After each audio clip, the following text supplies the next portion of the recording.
What an honor to have my wife, my best bud, back again for another episode of Inside the Tide podcast. Welcome. Thank you. Hailey Jeklinski. Thank you very much. And this time we're not going to talk about like depressing things. Bad things, yeah. It's going to be about a good thing. About just a stretch of life that was fantastic. All stretches of life are fantastic, but this stretch of life that we're going to cover is relatable for those that are listening that are parents, and just felt it was important to share that side of our story because, yeah, we're parents too, you know? All right. So what we'll do is we'll start off with our story of when we first got pregnant and that whole journey into birth, and then kind of up to now in a relatively expedited version. Yeah, so let's start with that. What was it? September 2022 we found out. Yeah. Was it? I don't know. No. When was it? Yeah, no, it was Latour. October we found out. October, really? Yeah. September. September's when I stopped smoking. Conceiving. Yeah. I think. September was when you stopped smoking. Yeah, that was the one Smoking thing. weed, not cigarettes. Yeah, she's not a bogue smoker. I'm just not a vogue. Yeah. Well, and that was interesting because, they say like THC and stuff is, it affects like sperm count, and they say that it affects men, but you kind of had this feeling that it was negatively affecting your fertility, and then you stopped. And I stopped and we literally got pregnant in like a month. yeah. And you were trying for a few months, and then the month that you stopped, it actually, it's crazy. I don't know anything about the validity behind that stuff, but yeah, definitely something to consider if you're listening, and that is a route of leisure which is undertook. So yeah, we found out around then, October 2023, and then I think the first most interesting part was when we were just pretty set on like a holistic route, and you took your doula training, right? So I did that like years ago, but you're still like a certified doula, right? Or do you have to keep that updated? No, I'm not certified. Well, you are. You know doula things. I know doula things, yeah. I feel like going into that, as a holistic kind of people in the first place, we had kind of a frame about it, and then we went into that, like just birth with your background of that, and you threw me some solid books. Throw some book recommendations out there. Wait, I don't remember the names. Is it Guide in a May Gaskin, but I don't know the name of the book. Guide to Childbirth, something. Yeah, I think like a Guide to Childbirth. In a May Gaskin, Birthing Without Fear, or something like that. The purple book. I'm not sure the author. Yeah, and then she has like a breastfeeding book too. But either way, yeah, great books to read if you're just kind of like pursuing that more holistic route when it comes to birth and labor and pregnancy and the whole process. But either way, we just kind of started educating ourselves, and couldn't get to a farm to do it like she has in Tennessee, but we were able to at least prefer more holistic stuff. So we wanted to find a birth center out in Kailua. We were on Oahu at the time, and we had went there for a couple appointments, right? And I think a few, because they had like a few doctors, and I had to meet each one. Yeah, because it was like a group practice. But yeah, went there. We were pretty like dead set on that too, because we wanted to initially do a home birth. Hailey was pretty set on that, but me and my anxiety and her, what'd you say? He said Tyler wouldn't let me. Yeah. Well, I was just nervous. You never know what can go on. Hailey was technically considered high risk, and that's a kind of good lead into the story at the birth center. But we had an appointment. It was like a practice of doctors, and we had an appointment with one, and we were like kind of on the fence, didn't know like the vibes or how we were kind of feeling about it. And then we went to another one, and yeah, I'll let you take that story. I don't even remember that. I just feel like we just didn't vibe at all. Like I kind of went in with like telling her how I wanted things to, or how I pictured things going, and she just like, well, first of all, she was late, right? She was like rushing. She was late to the appointment, rushing the appointment. Yeah, she was. Yeah. And like wouldn't let us talk. And I just like, I have a bad rap with like fighting with doctors, so I think I kind of just shut down at this point. And then Tyler came and took over because I just like wasn't having it. I just sat there and stared at her. Oh God, you can tell in that part. Well, she was just, again, yeah, like not letting us talk and just kind of thought we were like, these just fucking hippies that were coming in and we're like, we're trying to do this and do that. And it's like, Like she made it seem like we didn't have any knowledge about yeah, we childbirth were at just all. like young kids coming in. And she was an older lady, like talk down to like lesser than type vibe. And like we were entertaining it for a little bit. And I'm like, all right, this isn't worth it. This isn't worth it. And then And then he just went off. got to the point where like Haley was getting really uncomfortable and I could feel like her heart rate racing, which is in turn makes my heart rate race.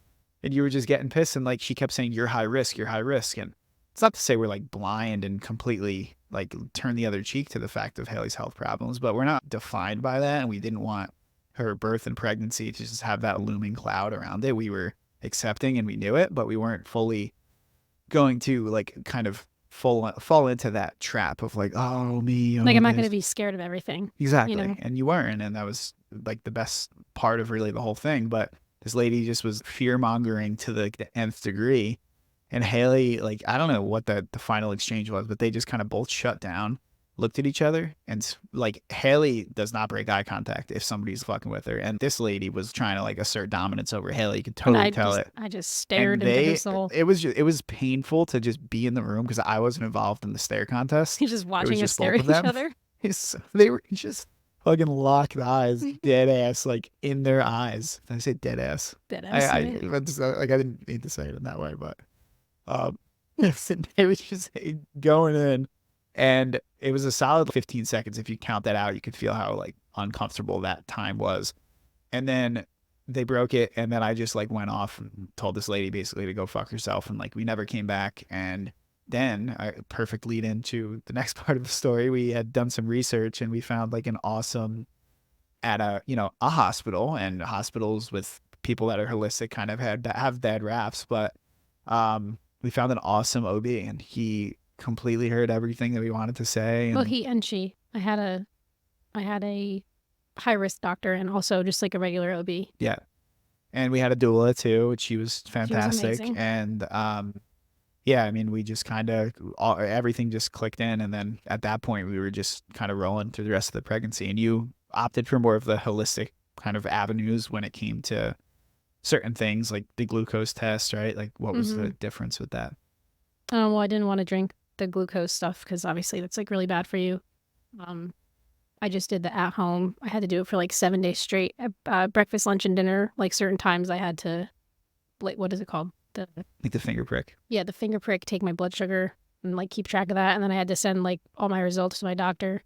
And yeah, that just determined if I had Gestational diabetes. Yeah. Yeah. I mean, that was one of the things like we were like very mindful of what was being consumed. And obviously there's a baby growing in her. So we're already kind of super mindful and like eat organic and try to eat as healthy as we possibly can and not processed foods and not dyes and stuff like that. But yeah, that was like that drink. There's kind of a lot of stuff with it, like a lot of dyes and this and that. But for moms out there that aren't really sure about it, you could just ask for basically an opt out of just the finger prick test. It's kind of a pain in the ass, but it's better than just putting like a bunch of shit in your body. So yeah, did that, and then what was some other stuff kind of through? Oh, like the monitoring.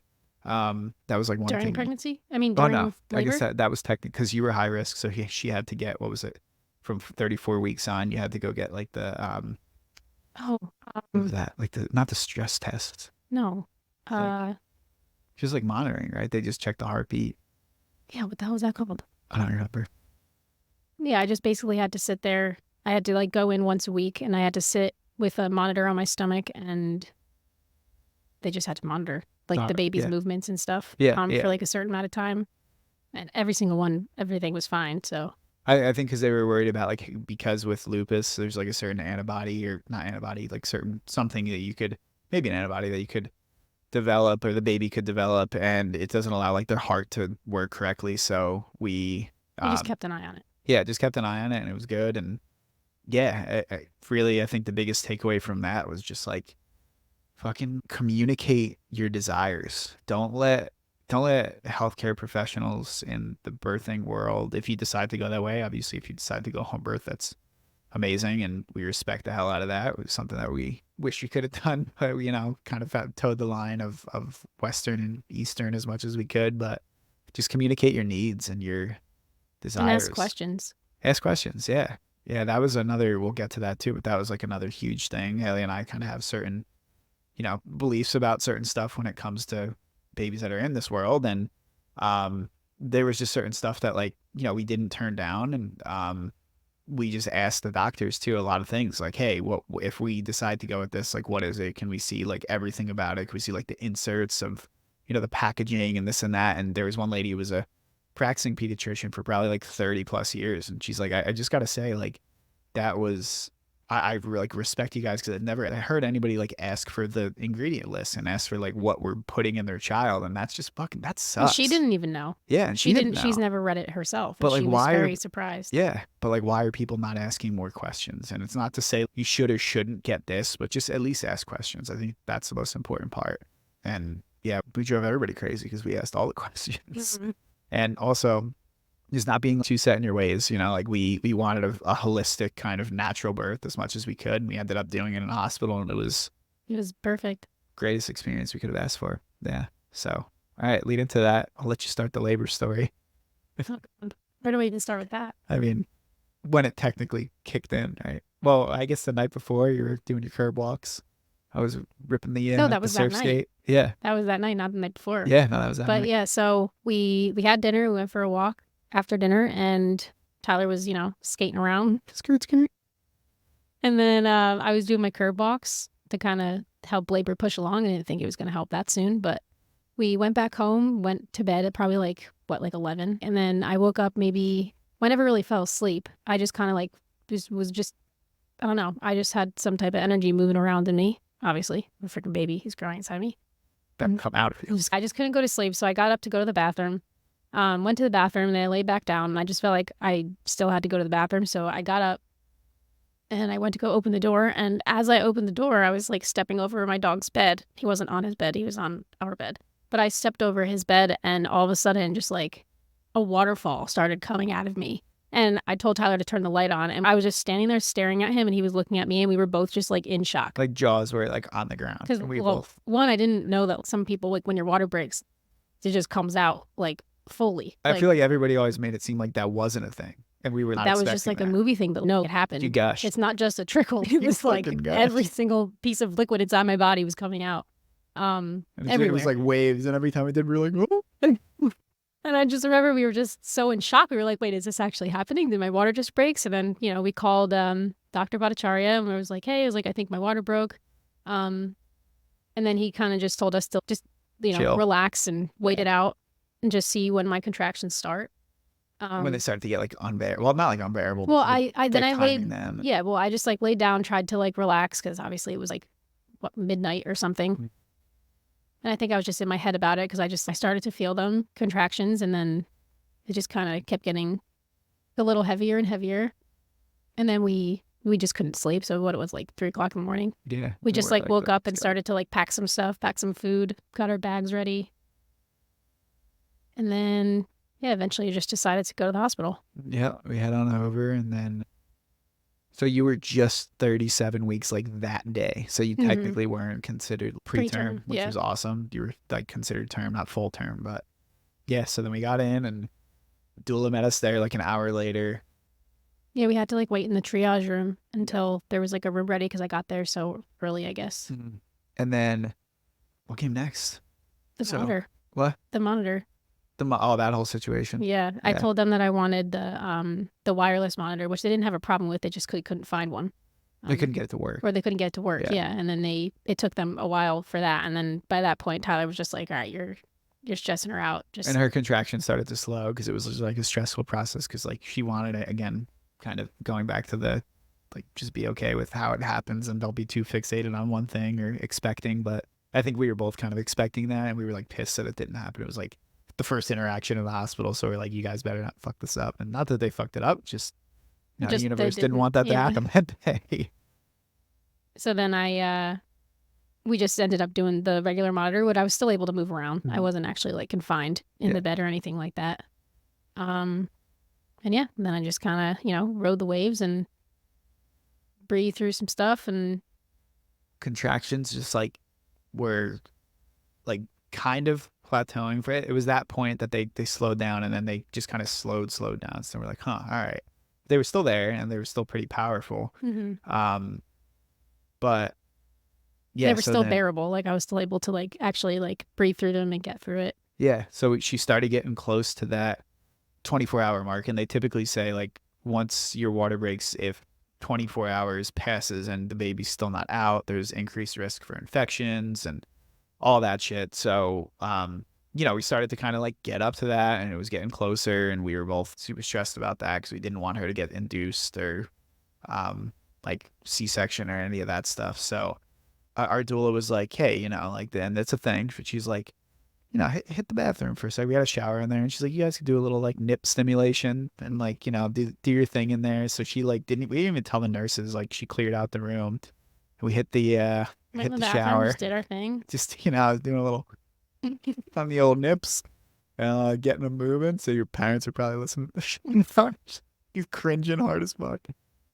Yeah, but then the thing was that It worked too that well set it into overdrive. because So my like, monitor was still on, right? And yeah, they came in and they were like, what "What's are you going guys doing? on?" Like, they bursted in, knocking on the door, and we're like, oh well, we're in the shower. We gotta get changed and get dressed and dry off and all that shit. And then the doula like literally couldn't hold them back, so she's like, you guys gotta like get out of there and gotta stop whatever. So she stopped what we were doing. Yeah. And So then after that, obviously my contractions started back up pretty heavy, and that was a whole process of trying to breathe and get through that and find different like positions and stuff that were comfortable so that I can get through them. well, really, that was the whole time. Like, the doula was just so good at like guiding us both through ways to kind of like manage them, because you didn't want anything. You didn't want any pain medication. You didn't want to be induced. You obviously just wanted the most like natural, just vaginal birth. So yeah, we got to that point where the contractions started a lot, but then they checked you, and Yeah, they checked me and I thought I was so much further along than I was, and that was like a huge slap in the face. because you got to I get was to like, like are you kidding me? you got to get to 10 centimeters to be able to push, and she was only at 7, and it was past the 24-hour mark, and they were talking about inducing her. And then for those of you Sorry, God. I was going to say, for those of you that listened to the previous podcast and know the word fever and how much trauma is kind of caught behind that with Hailey in our situation, but her temperature started to go up. So we were even more worried about that, and, just the stress that it was kind of handling on her body. But Not only that, at the time, like the baby's heart rate was dipping or something. Yeah.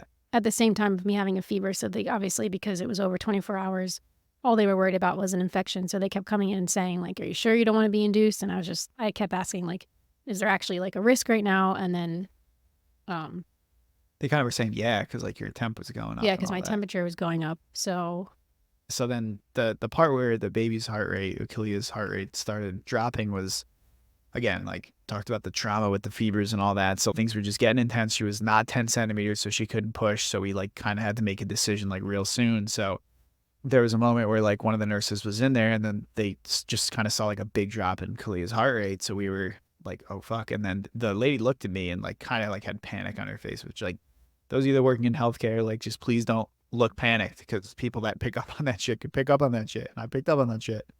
And she's like, can you press the emergency button? And I was like, oh, okay. So like I ran over and like hit and that just on the wall. just that question or them telling him to hit that button just completely sparked like complete PTSD inside of him. Like 100%. Like I was back to like the time of 2021, the fevers and the seizures and the comatose state and all of those things just like came in, and I like you could tell, like the doula could tell. I mean, I'll admit it, and Hailey could tell. I was just like gone. Like I was just so in my head and so stressed out. And then like probably 15, 20 people came in, like the healthcare people came in, and were, monitoring everything and, just there and helping and shouting all this shit. And I just was like, God, like I was like so gone within myself that it was just not good at all to kind of feel. And you too. I mean, you were like that way, but in the opposite way, which was great. Yeah, I had to keep myself composed, because I knew if I was freaking out and he was freaking out, that would have just made everything a lot worse. So I just made sure that I stayed calm. I kept telling him like, Tyler, I'm fine. It's gonna be good.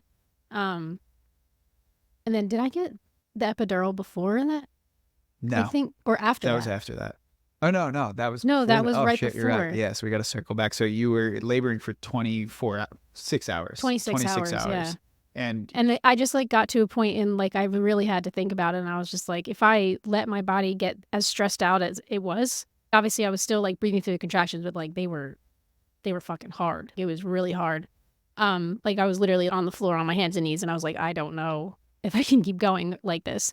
So then I just had to make that decision. Like if I had a thought in my mind, if I let my body get as stressed out as it was.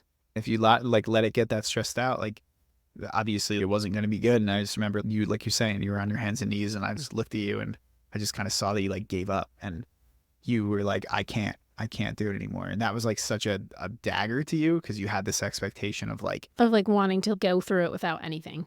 And natural. I couldn't. Yeah. But again, if you stuck to that, who knows what could have kept happening with your fever. And you know, who knows, there could have just been so much more that could happen if you didn't just kind of not give up, but like give in to what was not happening. Being in control. Yeah, completely. Exactly. But so yeah, then I got the epidural.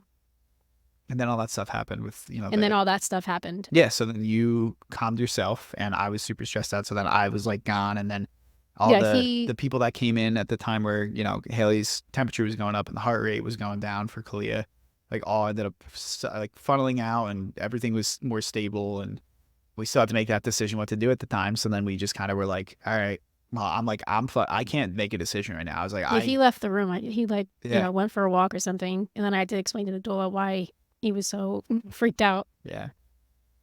But yeah, then he came back in. I told him to just lay down, and the nurses and stuff, I told them to just leave me be for a little bit. And because I had gotten the epidural, I was able to relax for maybe like an hour. It was like an hour. Yeah, it was the only sleep that me and the doula got in that 36-hour period. And you too, obviously. But. Yeah, I was able to like relax and just kind of like meditate and try to keep myself as calm as possible, and you know, just focus on continuing to dilate and stuff. But like, go into like what you kind of went through in your head, like what you were envisioning that allowed those extra 3 centimeters to come along.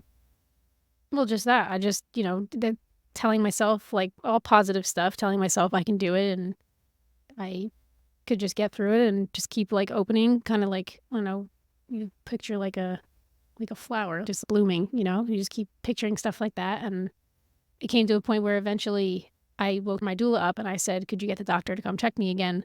And she was like, sure. So she left and went to go get the doctor or the nurses. And I was like, Tyler, I'm going to go get checked again. And he like wasn't having any of it. He was just like, oh, okay. Yeah, whatever. I was just like, he was just like laying there with a pillow on his head. And he's like, yeah, it's fine.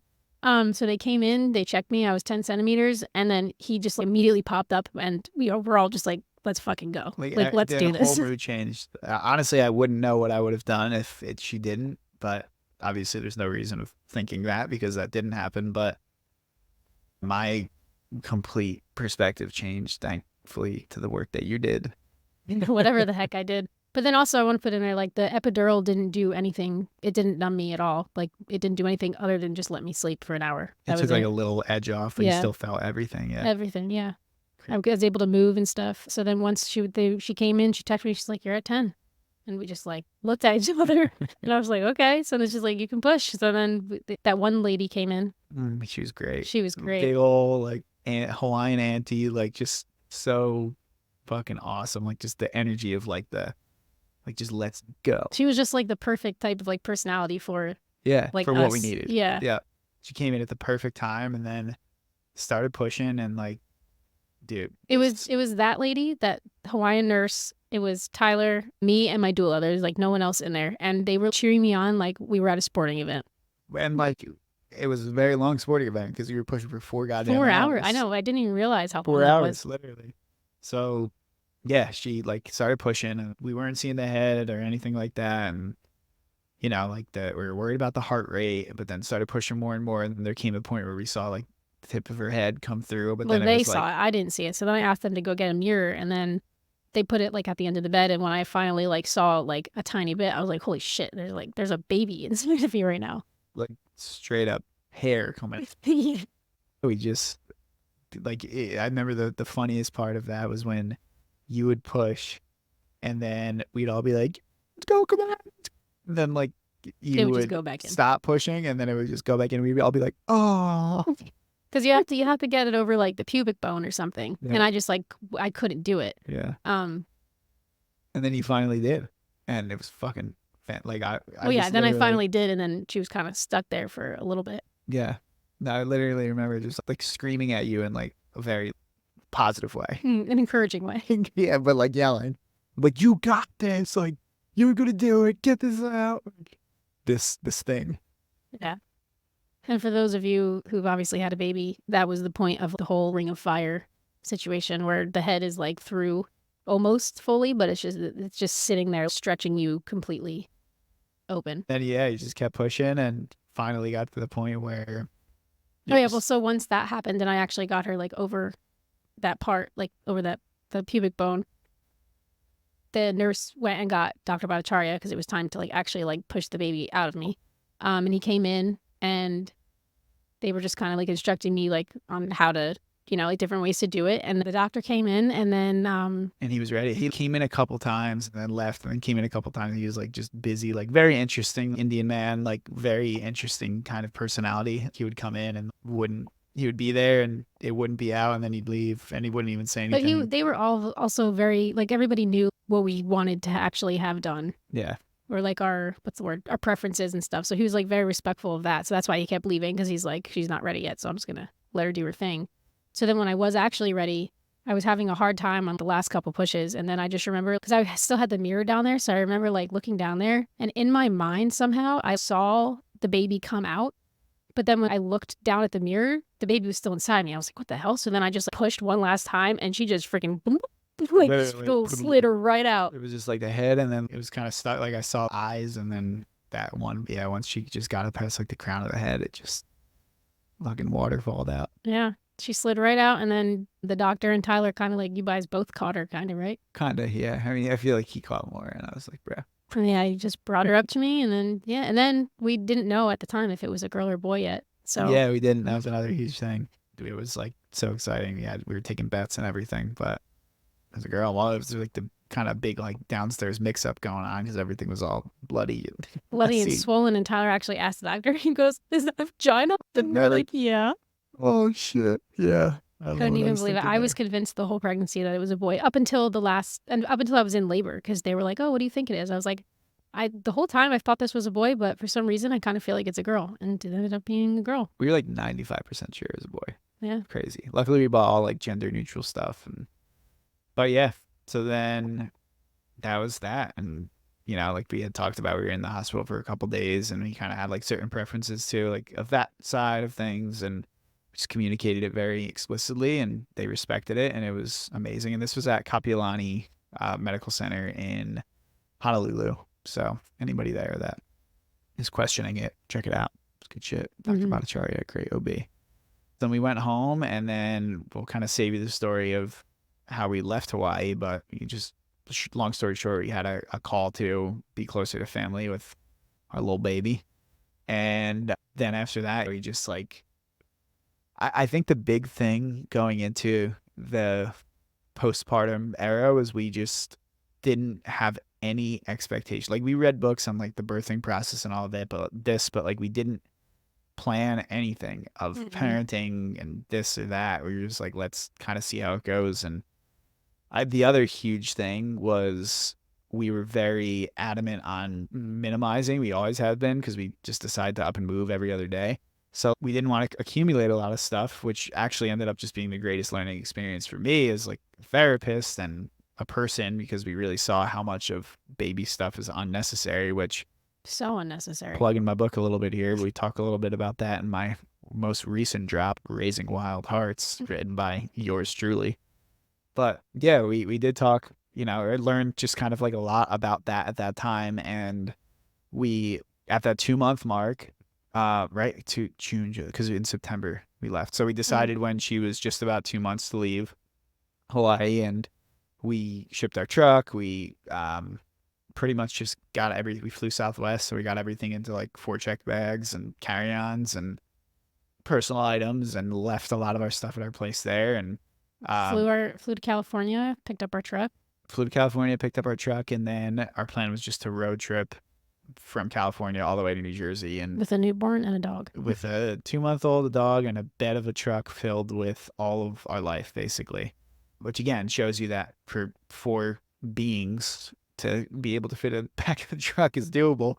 Just the pack and play and, just experiences beyond that. But yeah, so we were on the road for a little over a month. It was fucking awesome. Just the ability to not again, going back to this, like, not need all of the shit. Like, I'm very adamant about the just kind of immersion, like sensory immersion and everything immersion with children. And you just don't need all the baby toys. You don't need all the mats. You don't need all this. You don't need all the changing. I mean, the changing table probably would have been a little convenient at some points when we were doing it, but we just made it work with what we had. And I think that at least is my biggest takeaway from parenting thus far is just like simplicity, because there's just so much that you could do to make things so much more fucking simple. It's just things are so complicated nowadays, and the registries and the suggested items on baby list and all those things. It's like, you don't need it all, really.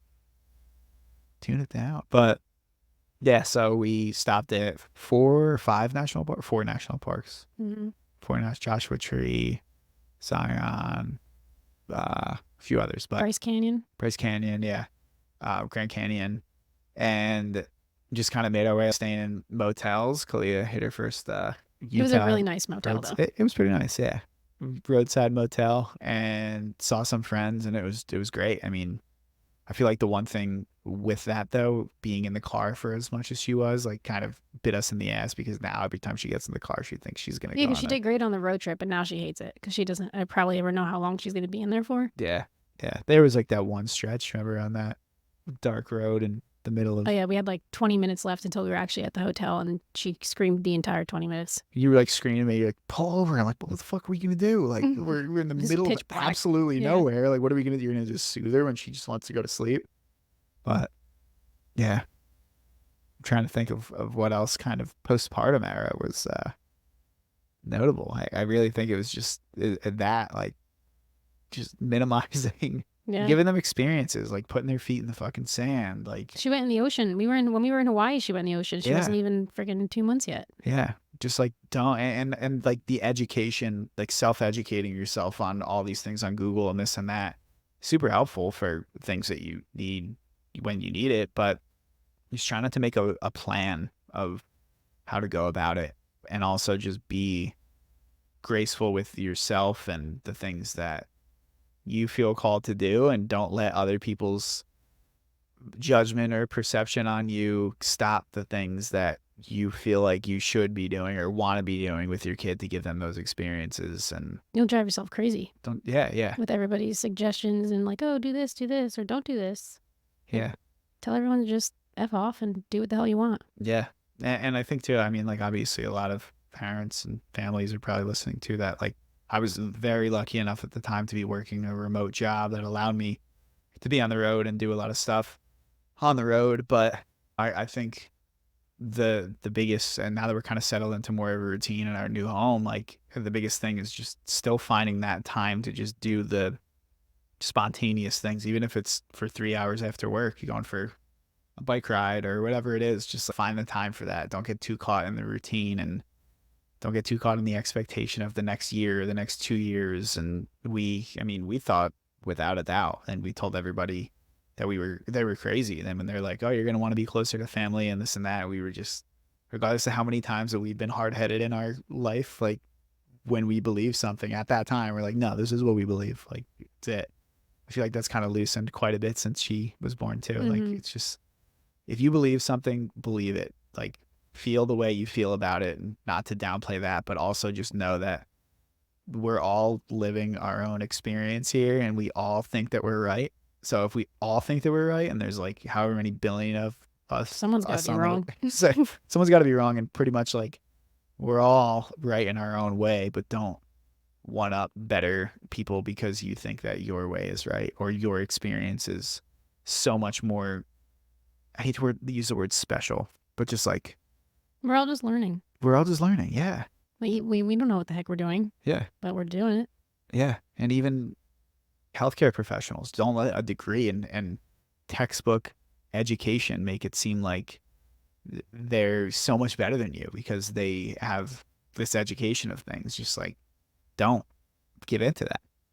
Exactly. You know, just feel like so much of the world today is such a power trip of these people that are in charge that kind of make it seem like you don't have the power. Like, I'm getting into like a straight up anonymous thing.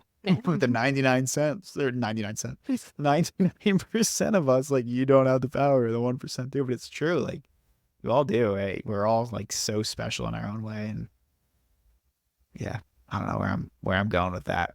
Hey, we started off with the road trip and ended there, but it's just true. Like, just believe what you want to do and live for the experience.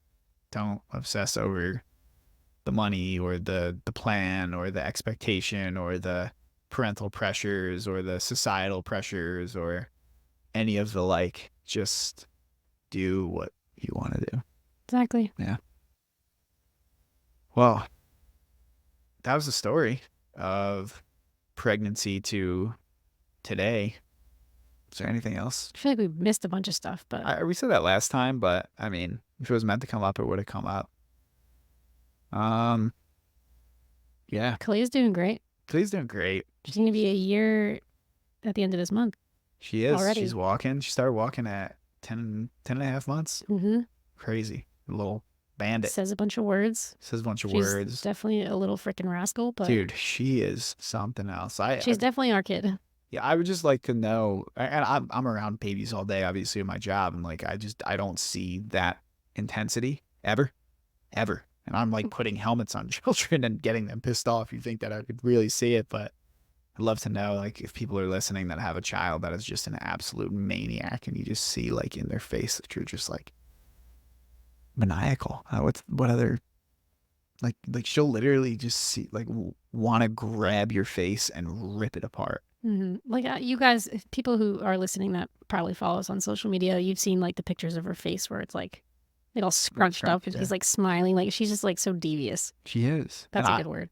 She's very devious. I was probably like the worst kid ever, like ever. I was pretty bad. So between my bad and Tyler's bad, our child is, she's not a bad child at all, but she's very very us. Intense. She's intense. I think that's the word. Yeah. Yeah. Well, to all the parents of intense children out there, we see you, we respect you. And to all the other people out there that are thinking about being parents or are already parents, I think I'm going to answer my own closing question this time of the one thing. Piece I of already advice. answered it. So Yeah, you already did answer it. I think the piece of advice is simplify and then go buy my book. There you go. No. Get rid of everything and just buy Tyler's book. Yeah. Just make $11.99 paperback, Amazon $8.99. Oh, my advice, if you care to add that in there. Of course I care.